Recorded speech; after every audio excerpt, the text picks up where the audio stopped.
Bangla YouTube চ্যানেলে আপনাদের সকলকে জানাই স্বাগত। যারা বিভিন্ন কম্পিটিটিভ এক্সাম দিতে ইচ্ছুক তাদের জন্য বাংলা বিষয় থেকে নিয়ে এসেছি গুরুত্বপূর্ণ 25টি প্রশ্নের সমাধান। প্রথম প্রশ্ন, নিচের কোনটি একটি কুঞ্চিত স্বরধ্বনি? প্রদত্ত 4টি অপশনের মধ্যে অপশন ঘ হলো সঠিক উত্তর। 2 নম্বর প্রশ্ন, সন্ধ্যক্ষরের উদাহরণ হলো? প্রদত্ত 4টি অপশনের মধ্যে সঠিক উত্তরটি হলো অপশন ঘ, অর্থাৎ ঐকার হলো সন্ধ্যক্ষরের উদাহরণ। 3 নম্বর প্রশ্ন, নিরবধি শব্দের মধ্যে দুটি দন্তবর্ণ হলো দন্তন্য এবং ধ, অর্থাৎ ঘ অপশনটি হলো সঠিক উত্তর। 4 নম্বর প্রশ্ন,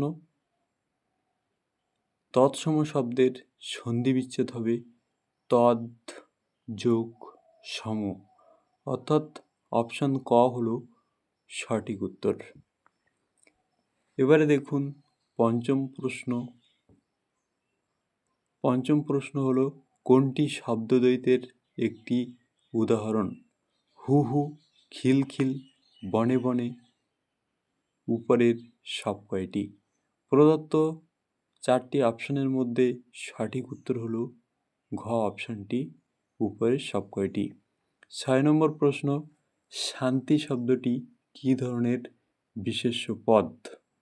জাতিবাচক, অবস্থাবাচক, সমষ্টিবাচক, সংজ্ঞাবাচক। প্রদত্ত 4টি অপশনের মধ্যে সঠিক উত্তর হলো অপশন খ অবস্থাবাচক। 7 নম্বর প্রশ্ন, কোনটি গুণবাচক বিশেষ্যের একটি উদাহরণ? গরিব, সাঁতার, বাঙালি, ঘৃণা। প্রদত্ত 4টি অপশনের মধ্যে সঠিক উত্তর হলো অপশন ঘ ঘৃণা। 8 নম্বর প্রশ্ন, টান টান উত্তেজনায় খেলা শেষ হলো? এখানে টান টান হলো ধন্যাত্মক বিশেষণ, শব্দদ্বৈতাশ্রয়ী বিশেষণ, বহুপদী বিশেষণ, সম্বন্ধ বিশেষণ। প্রদত্ত 4টি অপশনের মধ্যে সঠিক উত্তর হলো অপশন গ বহুপদী বিশেষণ। 9 নম্বর প্রশ্ন, বাংলার মুখ আমি দেখিয়াছি, এটি সাধারণ অতীত, পুরাঘটিত অতীত, পুরাঘটিত বর্তমান, নৃত্যবৃত্ত অতীত। প্রদত্ত 4টি অপশনের মধ্যে সঠিক উত্তর হলো অপশন খ, এটি একটি পুরাঘটিত অতীত। 10 নম্বর প্রশ্ন, পয়লা বৈশাখ বাংলায় নববর্ষ, এখানে পয়লা কী ধরনের শব্দ? অনুকার শব্দ, পূরণবাচক শব্দ, ধন্যাত্মক শব্দ, মৌলিক শব্দ। প্রদত্ত 4টি অপশনের মধ্যে সঠিক উত্তরটি হলো অপশন খ পূরণবাচক শব্দ। 11 নম্বর প্রশ্ন, জলদ শব্দের প্রচলিত অর্থ কী? মেঘ, বৃষ্টি, আকাশ, বাতাস। প্রদত্ত 4টি অপশনের মধ্যে সঠিক উত্তরটি হলো অপশন ক। 12 নম্বর প্রশ্ন, এক কথায় প্রকাশ করো ঈশান কোণের অধিপতি কৃষ্ণ, বিষ্ণু, শিব, দুর্গা। প্রদত্ত 4টি অপশনের মধ্যে সঠিক উত্তরটি হলো অপশন গ শিব। 13 নম্বর প্রশ্ন, পিতা ও মাতা কী সমাস? দ্বন্দ্ব সমাস, তৎপুরুষ সমাস, কর্মধারায় সমাস, বহুব্রীহি সমাস। প্রদত্ত 4টি অপশনের মধ্যে সঠিক উত্তরটি হলো অপশন ক দ্বন্দ্ব সমাস।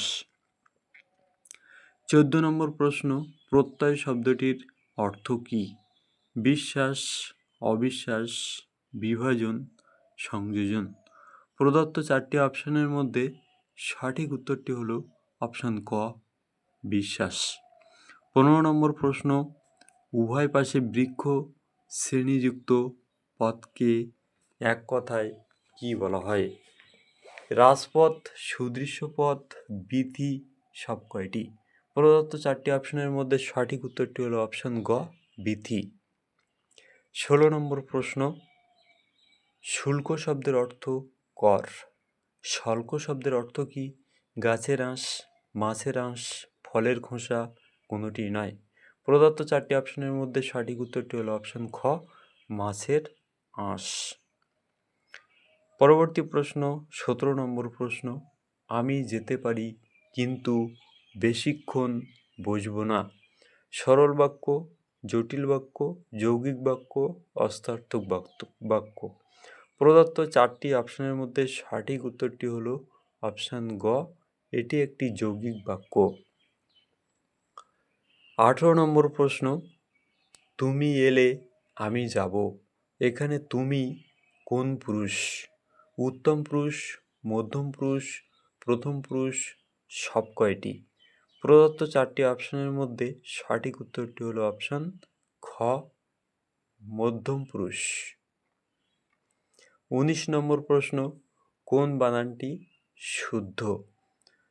প্রদত্ত 4টি অপশনের মধ্যে সঠিক উত্তরটি হলো অপশান ক, আবিষ্কার, আ বয় হস্যিকার, মূর্ধন্য ষ কয় আকার র। 20 নম্বর প্রশ্ন, ধাতুতে বিভক্তি যুক্ত হলে হয় বিশেষণ, ক্রিয়াপদ, নামপদ, অব্যয়পদ। প্রদত্ত 4টি অপশনের মধ্যে সঠিক উত্তরটি হলো অপশান খ, ক্রিয়াপদ। 21 নম্বর প্রশ্ন, পালাই পালাই করছো কেন? বাক্যটিতে কোন শব্দ প্রকাশ পেয়েছে? ভয়, চঞ্চলতা, ব্যস্ততা, সব কয়টি? প্রদত্ত 4টি অপশনের মধ্যে সঠিক উত্তরটি হলো অপশান ক, ভয়। 22 নম্বর প্রশ্ন, সর্বনাম পদ কোন পুরুষের ক্ষেত্রে বসে? প্রথম পুরুষ, মধ্যম পুরুষ, উত্তম পুরুষ, সব পুরুষের ক্ষেত্রে। প্রদত্ত 4টি অপশনের মধ্যে সঠিক উত্তরটি হলো অপশান ঘ, সব পুরুষের ক্ষেত্রে। 23 নম্বর প্রশ্ন, সংযোগবাচক সর্বনামের উদাহরণ হলো যিনি, সব, ইনি, কেউ। প্রদত্ত 4টি অপশনের মধ্যে সঠিক উত্তরটি হলো অপশান ক। 24 নম্বর প্রশ্ন, আপন শব্দের অর্থ হলো নিজ। আপন, আপ মূর্ধন্য, আপন শব্দের অর্থ হলো দোকান। 25 নম্বর প্রশ্ন, আঘাত শব্দটির বিশেষণ রূপ কী হবে? আঘাত শব্দটির বিশেষণ রূপ হবে আহত। আজকের ভিডিওটি আপাতত এ পর্যন্তই। Thank you for watching. দেখা হচ্ছে পরবর্তী ভিডিওতে। ততক্ষণে আপনারা সুস্থ থাকুন, ভালো থাকুন এবং ভিডিওটি প্রথম থেকে শেষ পর্যন্ত দেখার জন্য ধন্যবাদ।